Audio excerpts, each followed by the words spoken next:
This is take 2. I forgot to hit record, and I've just been screaming for 14 minutes, and I look down and look at Lou. Somebody forgot to hit record. We're back. I'm in a shit mood, everybody. First of all, it's Valentine's Day. I'm pre-recording because I'm so professional, and the office is closed on Monday, so you're welcome, everybody. And it's Valentine's Day, and it's also Andrew's birthday. So it is the one day a year that I try to be pleasant and present, to not pick a fight, because I typically on Friday nights, I like to tussle a little bit. Andrew knows it's coming. He dodges the bullet. We pretend like it never happened. Nothing big or explosive, but I just like to be bitchy on a Friday. I've been carrying the weight of the world on these brittle, gorgeous shoulders, and at the end of my week, I want to unload and unleash. And unfortunately, that's coming for Andrew, because I'm not someone that gets in fights with girlfriends. I find that to be what I think about late at night? The fact that people over the age of, I'll say 27, get in fights with their friends blows my fucking mind. What are you talking about? I haven't gotten in a fight with a friend since I remember it was February 8th, 2020. That's an exact date. It was my first live show in San Francisco. I made a very innocuous joke about, if it walks like a duck, quacks like a duck, you're a cunt. And then I gave some very vague examples, and she thought I was talking about her. And then she got up and stormed off in the middle of the show, front and center, went and cried in the bathroom. And then we never spoke again. It was unbelievable. And then none of my friends are, it's the weirdest thing ever. And I thought, and then she unfollowed me, and then she stopped sharing her location. And I was like, bitch, why were you sharing your location from the jump? That's weird. And, I apologize profusely and have since retracted the apology, because I just find it to be so absolutely ridiculous. In the bigger scope of the world, why are people fighting with their friends? Why are people fighting with their friends? Grow up.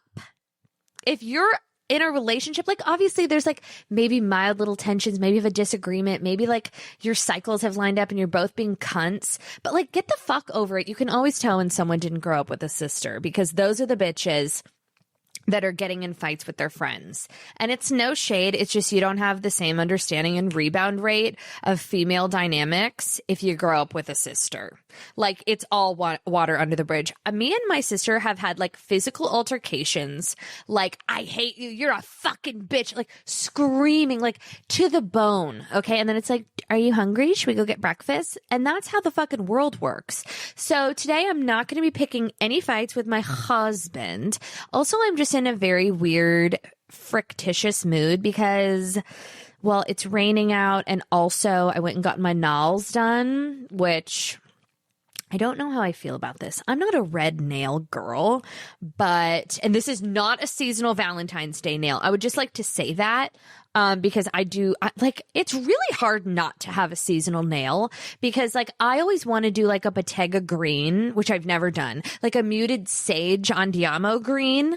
But it's always oh my God, is that for Christmas? Is that for St. Patrick's Day? Is that for springtime? Is that for Irish Awareness Day? There's just too many things, and it's really hard not to coincide with a holiday. So this is an orangish red, which I think is better than a burgundy-ish red. You either have to go burgundy or a bright red, because if you look next to you and you see some old woman with a perm and liver spotted hands doing a big apple red, then we have to pivot accordingly. You know what I mean? We got to freshen it up. It's got to be a little spicier. The thing is, at my nail salon, and before you send me a DM really, Jackie, you need to have someone come to your house. I thought you were bougie. I want to be one with the people, and I don't like things coming to me. I like going to a salon. I like going to Kibitz, okay? I like talking to a stranger. What I don't like is at my nail salon, they play HGTV, and exclusively HGTV. Sometimes they'll dabble with the TLC, which is HGTV adjacent. And I'm going to tell you why I don't fuck with these channels. And it's not lovely. So if you're easily offended and deeply Caucasian, fast fucking forward. Something about the HGTV and the TLC makes me SAD. And I was unpacking this. It actually puts me in a weird mood, and I'm going to tell you why. Something about watching, how do I put this gingerly? Am I going to be bitchy or am I going to be nice? Am I going to be bitchy or am I going to be nice? Am I going to be bitchy or am I going to be evil? I'm going to be evil today. My nail color is called Evil Whiperer. Okay, it's T68 gel, just in case you're wondering. That's the title of this week's episode, Evil Whipperer, which doesn't really make sense. I'm like, was there a misprint? Is it supposed to be the Evil Whisper?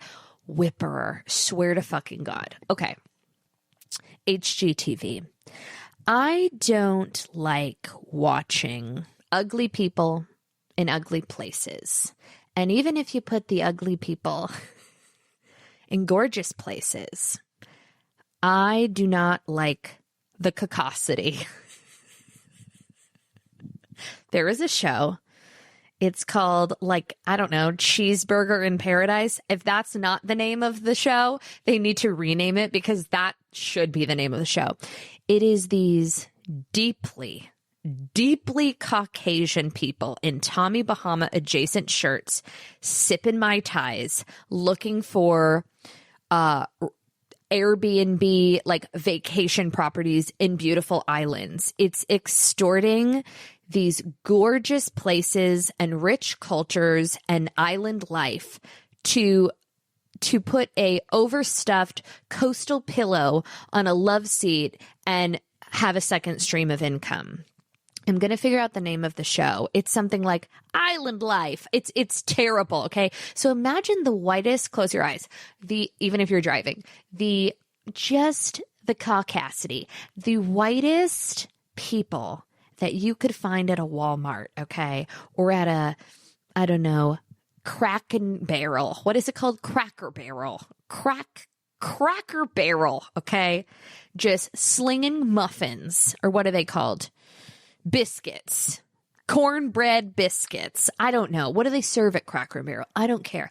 Sipping Mai Tais, going to these gorgeous locations, these gorgeous islands, okay, with culture and beautiful people and beautiful water and food and music, and you drop, Kevin and Carol Ann in their Bahama t-shirts, Tommy Bahama t-shirts, looking at a condo 3 blocks from the water, to rent out on Airbnb. And they got to find something with a sliver of a view and a cottage cheese ceiling. And then they show this gorgeous B-roll of the beautiful turquoise waters, the gorgeous coconut trees of Turks and Caicos. And then you see Carol Ann and Kevin shuffle-uffling down the block. It's sad. It makes me upset. Jackie, you're a cunt. I know. But it put me in a bit of a bad mood. Okay, I've done some research, and the show is it's not called Cheeseburger in Paradise. That's the spin-off show. After they spend too much time on the island, the diabetes follows them across international waters. You know what I'm saying? Okay, it's called Island Life. Most people only fantasize about living on an island, but we'll prove that an island life is possible for anyone. Tropical dreamers will be shown island properties that fit into any budget, from ultra affordable to totally outrageous. We'll follow everyday families in search of their own slice of paradise and prove that fantasy can be reality. I would just like to mention to hgtv.com that the copy on your new fucking show has typing errors. They wrote on the HGTV website, which fucking fits my theory, will follow everyday families is search of their own slice of paradise. It's in search of their own slice of paradise, you dumb fucks. This just proves the theory. Dumb. You know who's never getting a show on HGTV? This girl. Don't want to be there. HGV know her. I hardly know her. I can't get that right. Disgusting. That just proves my motherfucking theory. So needless to say, I'm in a bit of a bad mood. Oh, also, I need to do a factual retraction. Last week, I said that petty pop star Kendrick Lamar was shuffling around the Super Bowl halftime show in a pair of Celine bell-bottoms. And alas, I read that they're not Celine bell-bottoms that are now sold out. Okay, talk about a marketing ploy.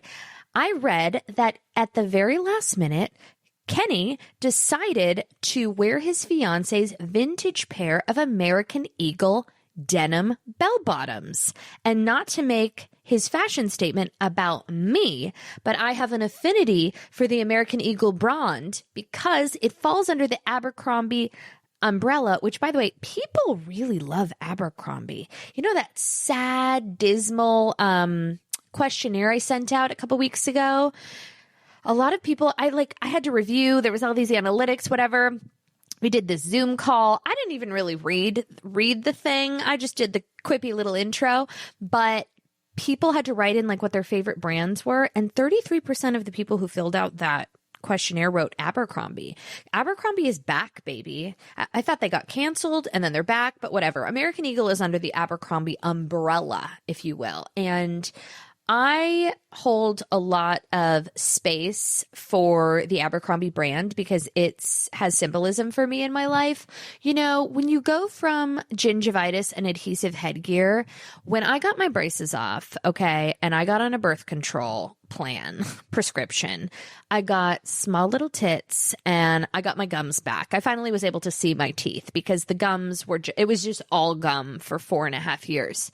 And even though I had a lingering case of the ginge, you know, if you're not brushing, you're not bleeding. No, if you're not bleeding, you're not brushing. Every time I brushed my teeth for about 2 years post headgear, I was bleeding, like gushing blood because they were just so sensitive and they needed to come back to life. But anyways, if you ain't bleeding, you ain't brushing. Put that on a t-shirt. So when I was 16 years old, I thought that working at Abercrombie was the same thing as being signed to like Ford models. You know, I thought that was basically like, you're going to be plucked and you're going to walk in the Victoria's Secret fashion show. So feeling so deeply ugly, and I didn't like struggle with self-esteem during that time because I knew I was going to pop the fuck off. I was like, give me 4.5 years and get this bracket off of my head, and you just wait. You hoes could fucking never. And a lot of that is attributed to my mother just being like way too comforting. You know, she's like, these hoes. I remember all the time I'd be like, so and so pretty. She's like, she's ugly. And I'm like, Mom, she's not. Everybody has a crush on her. She's like, she's a fat troll. And I'm like, okay, thanks, Mom. Like, that was the way she showed me love. I was like, so bad by like putting down all like my friends. Some of the times I'm like, I like her, she's nice, Mom, I love Caitlin. She's like, she's a bitch, you know, whatever. I'm like, but Mom, everybody has a crush on Brittany, she's a fat whore. I'm like, okay, whatever. So I remember getting those braces off and I was walking around the mall and they were hiring at Abercrombie kids. That's crucial to the story because I wasn't an Abercrombie and Fitch girl. I could only finagle the Abercrombie kids, and I stood at the front door. This was my only job, and it only lasted 2.5 weeks. I got fired because I like didn't show up. I would stand there inhaling the fumes, all of the fierce body spray, and I'd say, hey, what's up? Hey, what's going on? You could only say, hey, what's up? Or hey, what's going on? I was like, what if an adult walks in? That's disrespectful. They were like, bitch, shut up. Put on the 3 lacy tanks and a low slung bell bottom a la Kendrick Lamar and say, hey, what's going on? Hey, what's up? Hey guys, what's up? And I had never felt hotter. I was like, I am popping bonies and stacking dollars. Okay. And I'm going to dab the blood from my gums with dollar bills, y'all. Okay, we need to unpack my day yesterday because I don't want to gloat, but I had a pretty lengthy day of parenting without supervision. And when I commit, like I'm all in, you know? So I'm like, we're going to wake up. We're going to have banana pancakes. We're going to go to the Topanga Mall. We're going to go to Wetzel's Pretzels. We're going to look for a cute top. We're going to buy some sensible basics to fit your ever expanding body. His, not mine. Thank you much. I am getting snatched. I don't know if you can fucking tell, but I have worked out 4 days this week. Hated every second, Melissa Wood Tepperberg. Can we just discuss, if you haven't popped over to Melissa Wood's page, the satanic saunaing? And I can relate because I find my saunaing techniques to be a bit satanic. It's just like me on TikTok scrolling about aliens and like sweating my balls off. Like that's what I do in the red lights. But she's doing some type of a meditation, like tell me what to say, guide me with your actions. And I'm like, who are you talking to? What is going on? Is Lucifer coming through your pores while you dry brush? What's going on? Like, how is this? Is that meditation? I don't know. I don't know her. Meditation, I hardly know her. Anyways, so we woke up. It was a very rainy day. I made him a gorgeous banana pancake. I'm not going to be annoying, but I'll hit you with the recipe. Don't ask any follow-up questions or for measurements because I'm not doing that. That's why we can't have nice things. That's why we don't share things. If you can't fucking figure it out, it means you're stupid and you probably shouldn't have a child to feed banana pancakes to begin with because it's hard. Okay. And I'm speaking from experience. I think about it a lot. I'm like, am I equipped for this? Not sure. It's too late now. So you do 1 banana, 1 egg, scoop of almond or peanut butter, depending on your likings. Hit it with a hemp seed, hit it with a chia seed, mix it up, cinnamon if you're frisky, and then just so it's like thick enough to make little pancakes, butter the pan, and then you make fucking pancakes, okay? We're not adding sugar. We're not adding flour. Why? Because we don't need to. If you want that, go to the island life. You know, I'm not someone that wants to completely shelter him from all sugar and bad shit, but like, if I can for a while, like if I'm going to make him a pancake, I'm not calling Aunt Jemima for her mix. I'm just going to wing it together. And then like, he can ingest all the red dye and all the high fructose corn syrup later in life. You know, I was stockpiling Slim Jims by the time I was 12. It was like a main food group. I'd go to 7-Eleven before middle school. Me and my best friend Brianna would always go there. Our parents would drop us off there and then we would walk to middle school. It was a different time. I mean, if I missed the bus home, I would call my mom from the office and she's like, Ellen DeGeneres is on, so you're going to have to walk home. And we would literally walk over the 101 freeway to come home with like our Roxy backpacks or a JanSport. I'm embellishing, excuse me. But we would go to the 7-Eleven. I would get a Slim Jim. May Lucifer strike me dead if I'm lying. Slim Jim, Fun Dip, Pina Colada Slurpee. That was the holy trinity. The iciness of the Pina Colada Slurpee probably really felt nice on the gingivitis. The Slim Jim for a little snap, and the Fun Dip for a little frisky energy and a blue tongue to boot. Anyways, so I made him banana pancakes. Then we sauntered to the mall because what else do you do in the San Fernando Valley when it is pouring dick rain? And we went to Zara Kids, bought him some cute little track suits. Zara Kids is the cutest place to buy kids' clothes. I love mini Rodini, but it's very niche and very, like, you either get it or you don't get it. It's like weird track suits with like rats holding baguettes, but I'm obsessed with it. I think it's the cutest thing. It's all kind of like unisex, like bomber jackets. It's expensive, but it goes on sale a lot. I love Mini Rodini and I love Zara Kids. Write those down. Write those down. Don't ever say that I never told you fucking anything. We're not gatekeeping in this week's episode. Next week, we will resume the gatekeeping. So, you know, we're walking around the mall. I was going to take him for a little sushi lunch because I want to show him, you know, I want to show him what his mother likes to do. Like, could I have taken him to, you know, a sensory art class and like, you know, a little mommy and me gym that day? Yes, I could have. He was enrolled, but I thought, I want to show this kid the way the world works, you know, because he works for me. So I'm like, we're going to have a day. We're going to do a sushi. We're going to go, I don't know, find some new eye masks. We're going to test out new candles. You know, I love the red currant candle. I forget who makes it, like Archipelago or something. But I don't like the red sticker because it's giving Christmas. So I've decided to maybe change up my house scent. Also write this one down. The diptyque is a little too on the nose. It's expected. It smells like a lot of people's home. But I'm now shifting into something different where my home scent is going to be the Archipelago. And I'm not even sure if that's the brand. It's the arugula scent. Arugula. Jackie, are you nuts? Maybe arugula.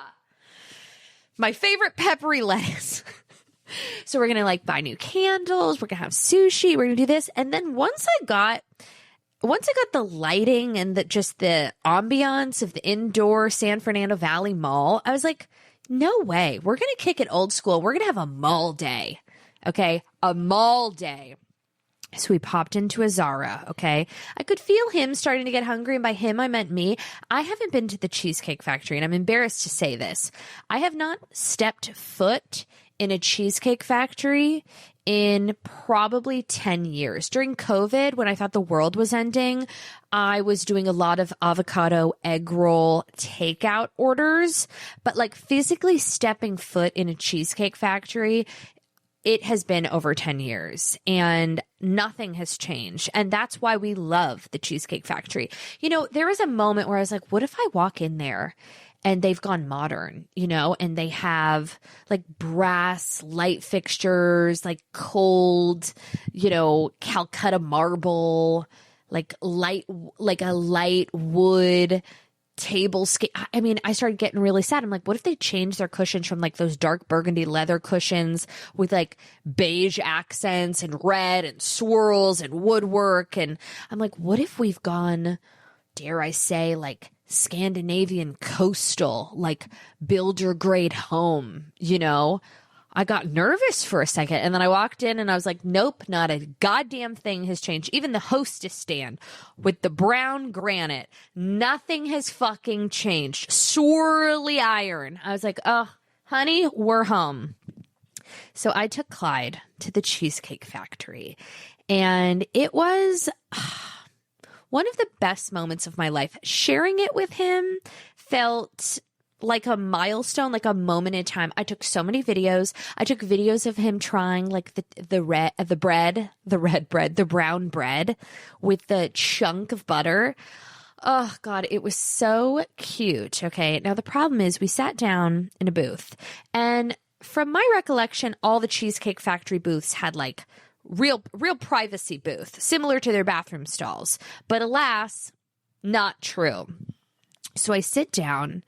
It's me, and then Clyde's on the end of the table, and I'm looking directly, speaking of the caucasity, okay, I'm looking at this man he's bald at the top, and then just the sides of his hair are grown out in a Julianne Hough lob adjacent, okay? So the hair around the perimeter of his bald head is shoulder length, okay? And it's looking a little piecey, and he's looking a little rashy, if you know what I mean. He's sipping on some type of a frozen cocktail. Mind you, it's 11:30 on a Wednesday, which, no judgment.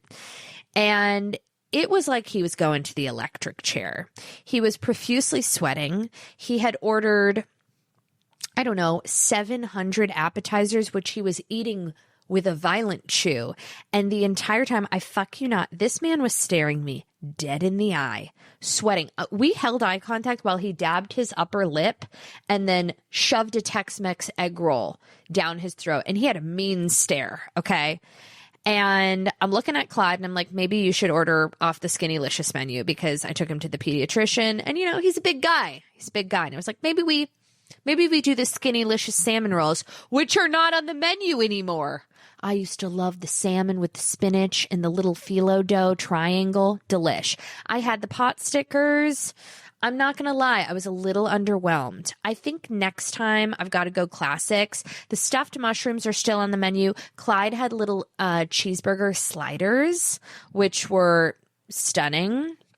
And it was a real life moment. I was really excited. Besides the very violent eye contact from the star of Island Life staring at me, sweating his balls off with a rosacea flare-up, like shoving anything fried in his mouth at 11:30, and he had like some type of drink with a pineapple, which I just Island Life. Okay.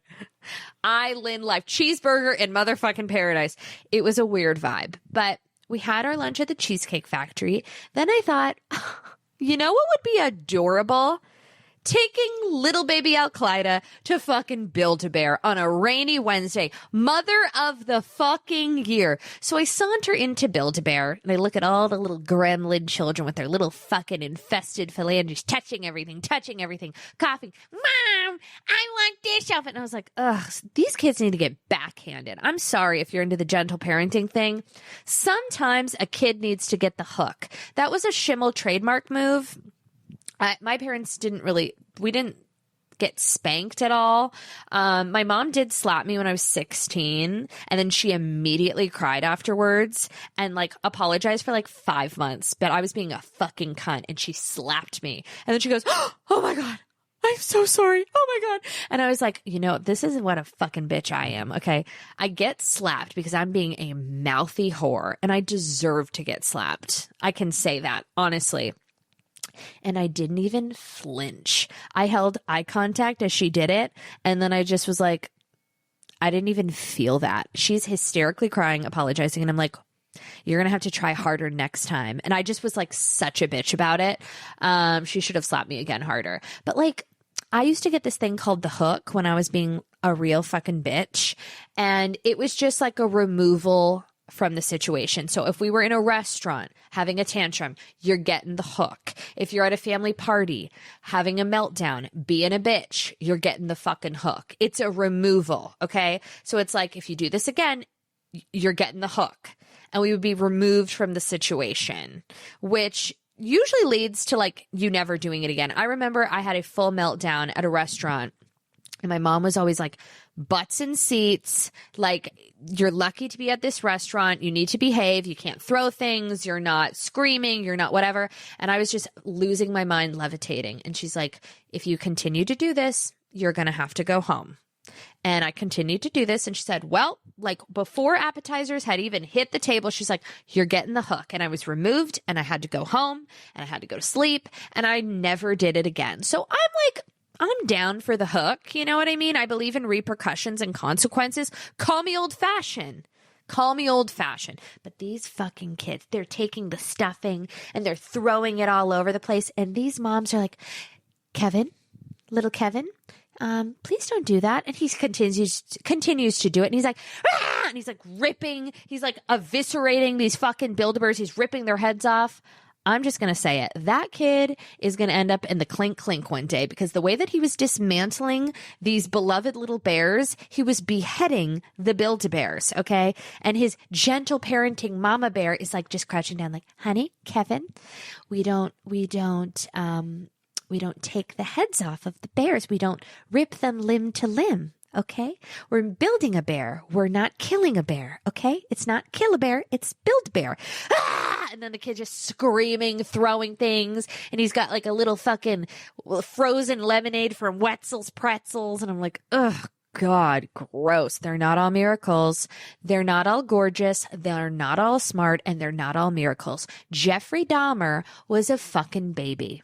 A gorgeous one with little aviators on. Okay. So just fucking remember that before you're like, oh, cute, which is so Andrew coded. Every time Andrew sees a baby, it could be the ugliest baby you've ever seen with a tooth coming out of their lip. Oh, so cute. I'm like, that's literally an ugly baby. I'm like, why are you doing that? Why are you doing that? He's like, I thought she was cute. I'm like, are you joking? She looks like a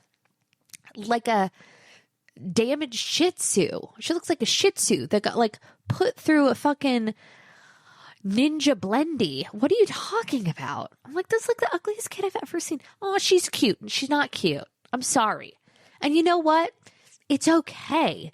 You have to nourish and nurture other gifts. It's called parenting. But you got to take a step back. You got to zoom out once in a while and be like, is my kid going to be a serial killer? Are they ugly? And really, those are the only two, because everything else, we can kind of is my kid going to be a serial killer? Everything else can be fixed for the most part. But like, little Kevin? I don't think so. So we went to Build-A-Bear, and then we did a quick U-turn and got the fuck out of there. I'm like, I'm not participating in this violence, quite frankly. Not participating. The best gift, one of the best baby gifts I ever got, I went to Build-A-Bear. This is before I had a baby. And I got like the cute little classic teddy. I don't like the clothes. It's so fucking dorky. And I recorded, you can like record your own audio message. So when the baby like holds the hand, it'll say something. So I went in the corner of Build-A-Bear. I asked them to turn the background music off because I needed a really clean recording. I went on YouTube. I found Scary Island like trilogy episode 3 when Bethany Frankel screams at Kelly Ben Simone, go to sleep, you're fucking crazy, go to sleep. And I found that exact audio clip, okay? And then I put it on full volume and I recorded it for the Build-A-Bear so that when my friend's baby snuggled up at night and hit his little Build-A-Bear's hand, it would say, go to sleep, you're fucking crazy. Genius. The caucasity. Oh my gosh. Okay, I've taken it from day to evening if you're watching the video. I had to change because I was like unintentionally wearing a pink sweater with red writing on it. And then I hopped over to Pilates and everyone's like, cute, happy Valentine's Day. I love that you dressed up. It's so unlike you. And I was like, fuck me in the ass with these red nails and my little Valentines. Oh my God, did I even get to the Valentine's thing? Wait. Okay. So amidst my day of hands-on parenting, I took Clyde to the Cheesecake Factory. I took Clyde to Build-A-Bear, but then there was a little Damien on the loose. We left. Okay. We went to the Zara, but then, Jackie Schimmel, Mother of the Year, sauntered, and I mean sauntered begrudgingly, to a local Target and picked up some Valentine's Day accoutrement, okay? I went on Amazon. I got little maracas because I'm not going to like bring candy. They're too little. I got these little banana pumpkin, no peanut butter. Learned that the hard way. A little banana pumpkin tractor wheel from Erewhon. I thought that was a nice touch. Put a little heart sticker. I got stickers, glittery stickers, cellophane motherfucking bags. Okay. And I made little Valentine's bags for all of the kids in Clyde's class. Okay. What did I want to bring as a Valentine's Day treat? I don't know. Razor blades, cigarettes, condoms. Can you imagine how funny that would be if there was a mom that brought condoms for all the kiddos and little candy cigarettes? I would find her and I would befriend her, because at this juncture, I couldn't pick one of the parents out of a lineup. I get in, I get out. I'm swift and non-conversational. You know what I mean? Like I've already been kind of plucked for like a couple play dates outside of the Montessori program, and we're just not partaking. It's not for me. I want to go to an omakase with Clyde and then take him to a Zara to buy some unisex jogger pants. I don't want to like go to a park with a bitch named Braylon. You know what I mean? Like, we're good. It's a fucking wrap. I don't want to have to perform. So, this is unbelievable. So this morning I go to the class. I probably shouldn't talk about this because I'm going to get kicked out. You know what? That's okay. They hit me up for a donation. I'm going to make a nice donation, and then I'm going to tell this story so they won't kick me out. Okay, see? Now we're just workshopping this. This is good. Okay, so I make these little Valentine's bags. They're in cellophane little bags, okay? We've got a little rubber ducky with like a little heart, holding a little heart. And then I've got my cookies, my, farm to table organic Erewhon cookies for the kiddos. And then I have these little maracas. There's 12 kids in Clyde's class. I ordered a 12 pack of like those little like Montessori egg maracas. Okay. So I put them in all the bags. I put them in like a cute little gift bag. I go to the school this morning. I'm handing out my little V-Day treats to the kiddos. Now in this maraca pack, there was you can't make this shit up. There was one maraca that had the Mexican flag on it, okay? It's a maraca, and some of them are polka dots, some of them are painted. They're all colorful, super cute, okay? There happened to be one Mexican flag maraca.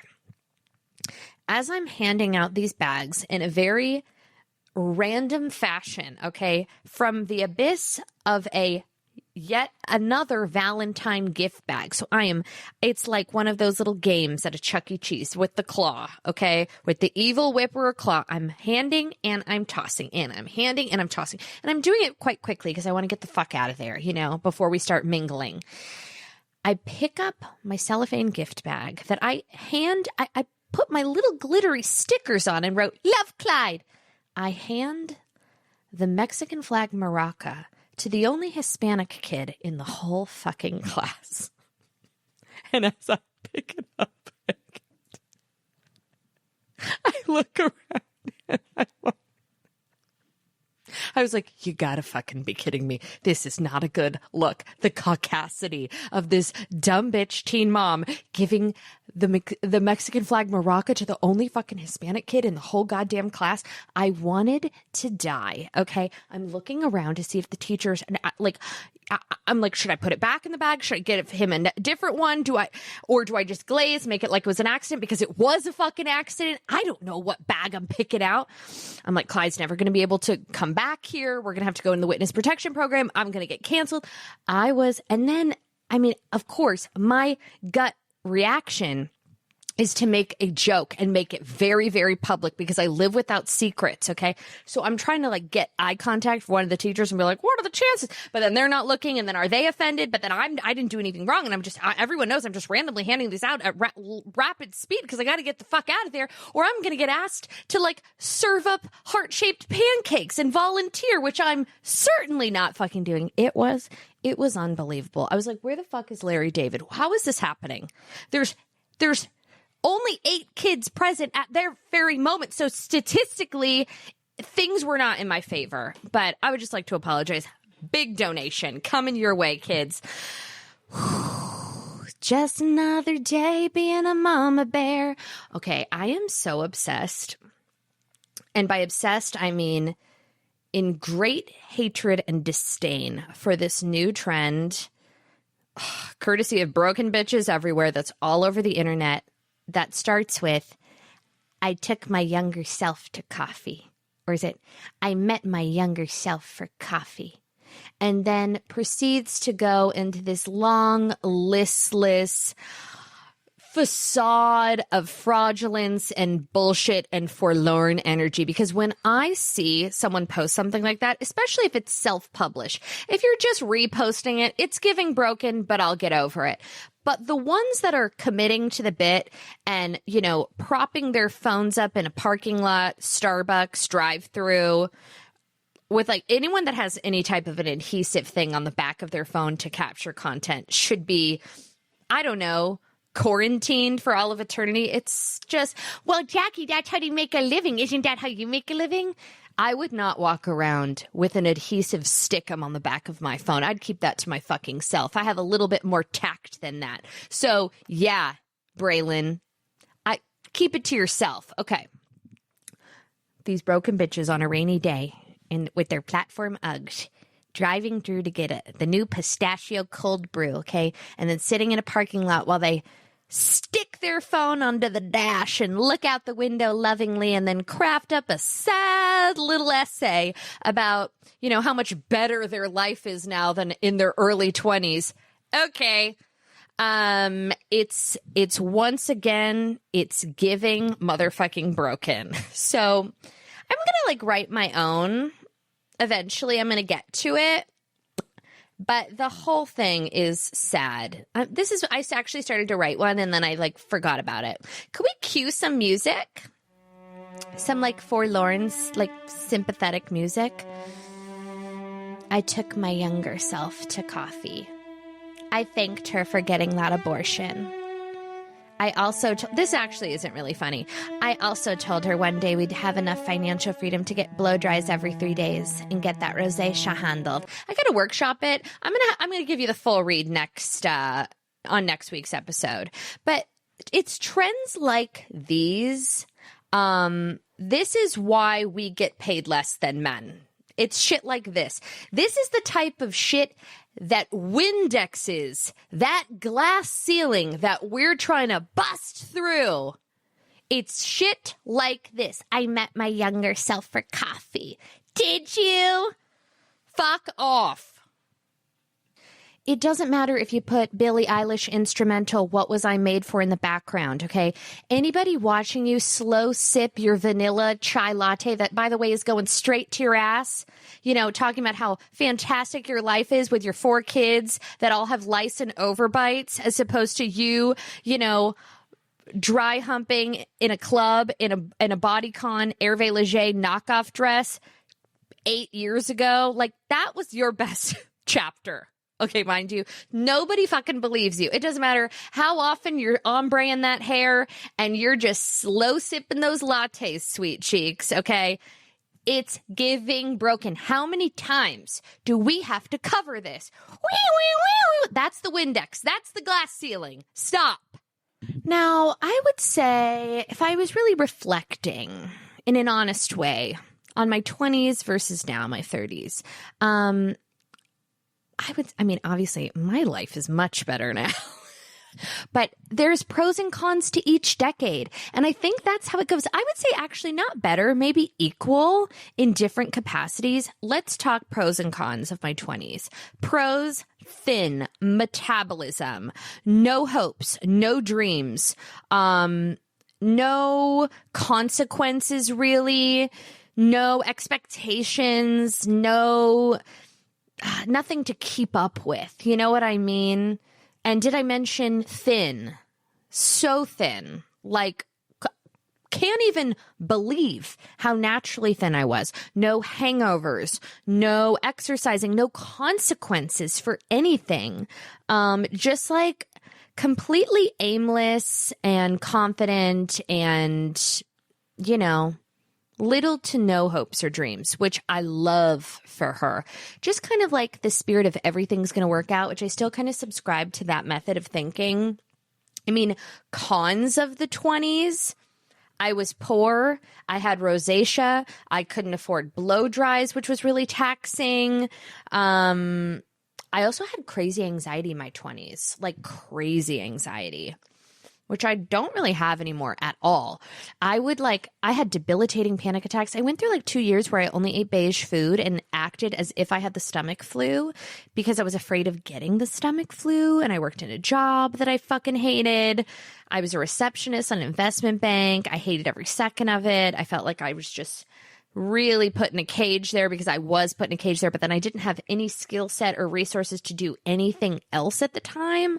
So I was kind of just like in this little box, and I had kind of sat Shiva with the idea that I was going to have like a big, wonderful life, you know? And then I met Andrew and I was like, okay, he's in music. Like maybe there's something here. Like maybe this will take me to greener pastures. And then it kind of did, but I was still poor. You know, I was just riding his coattails all over the world. And, so that was fun. But like, you know, when we were living in London the first year, I'm not joking.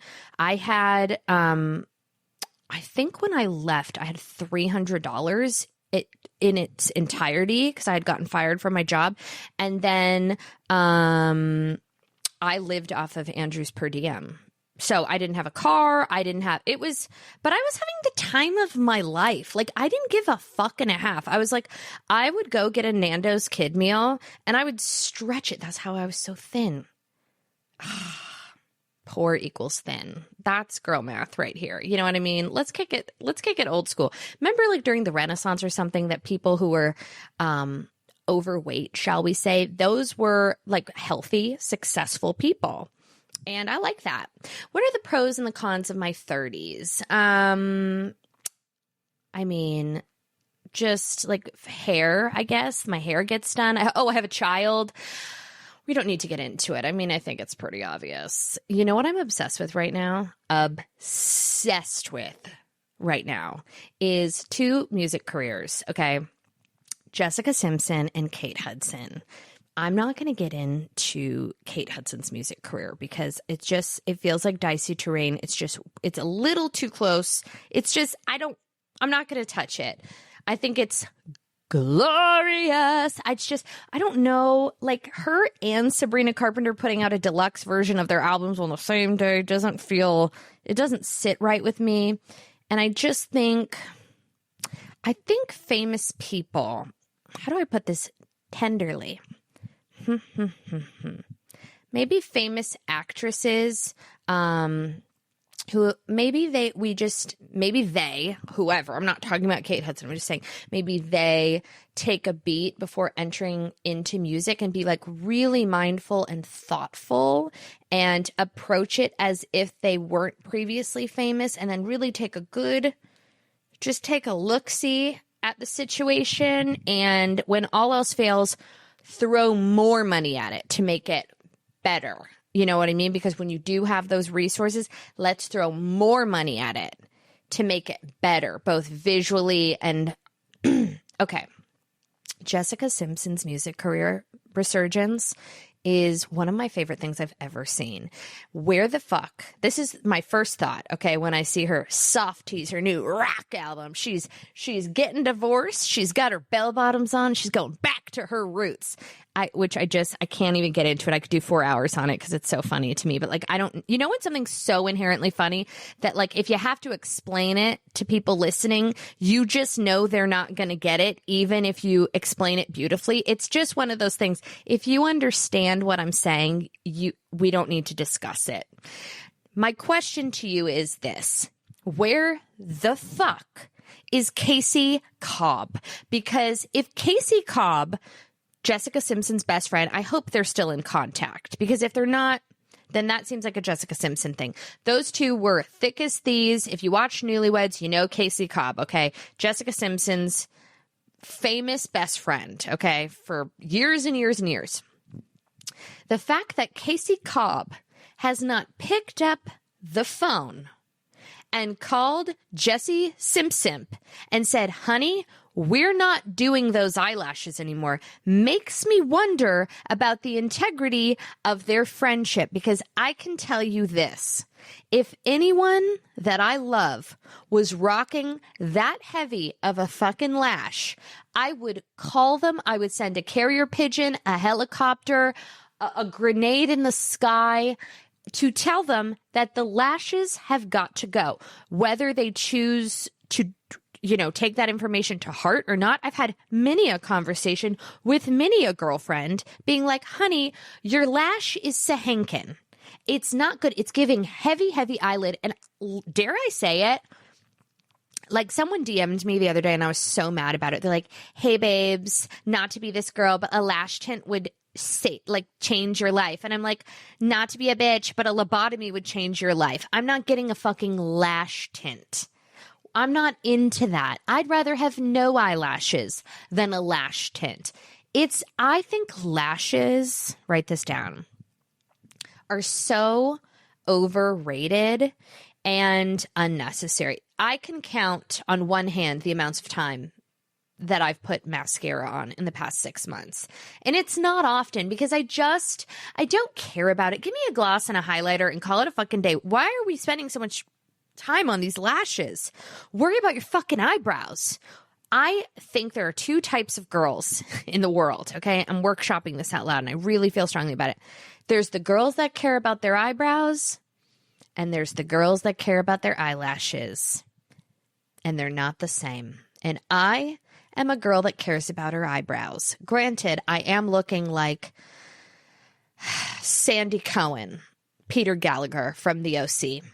But that's because I am overdue and I'm just letting them bushify before we clean. Okay, we clean and we're arching. We're arching. Not too thin, not too thick, not too thin. Whew, feels good to say that out loud, you know? Can I also tell you something so motherfucking embarrassing? Okay. I was doing a little shuffle-rooski with Clyde yesterday in the car. And I do love Kendrick Lamar, I should say that, even though he was wearing American Eagle jeans at the Super Bowl. Makes me love him more, actually. And All the Stars by Kendrick Lamar featuring SZA came on, and I was singing along, and it took me back to like a few years ago when the song came out. Andrew and I were in the car playing the song, and I'm singing along, showcasing my vocal range, hoping to get another pop ballad out of that fucker. And he's like, what are you singing in the chorus? And I'm like, what are you talking about? And he's like, what do you think the lyric is? And I'm like, baby, I'm not done, the tears gonna let me know. All the stars are kosher. All the stars are kosher. I thought it was all the stars are kosher. And I'm not really sure what I thought the symbolism was. I thought maybe they were taking a stand against anti-Semitism and just being like, all the stars are kosher, which, by the way, I don't keep kosher. I don't actually know anyone that does keep kosher. I think I'm not like super religious like that, but regardless, if the song lyrics were all the stars were kosher, maybe I'd go kosher. I don't know. I thought it was a bop for the Jews. Call me crazy, call me woke, call me inclusive. And I started singing it again just yesterday.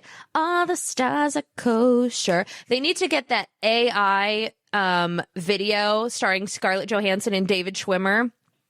They need to reboot that with Kendrick Lamar and change the lyrics to all the stars are kosher, because I think it would just unify us against anti-Semitism in the wake of Kanye West. And you know what? You can take that free of charge. Can you imagine? By the way, I think about songs and like lyrics for local businesses all the time. I will not bore you with the Nail City, which I pitched when I was, a la 2007. There was a nail place called Nail City. And I was like, that song Rack City? I was like, Nail City, bitch, Nail City, bitch, because they were buying ads in the local paper. And I went to the woman and I was like, hey, why don't we get like a local spot on a local channel,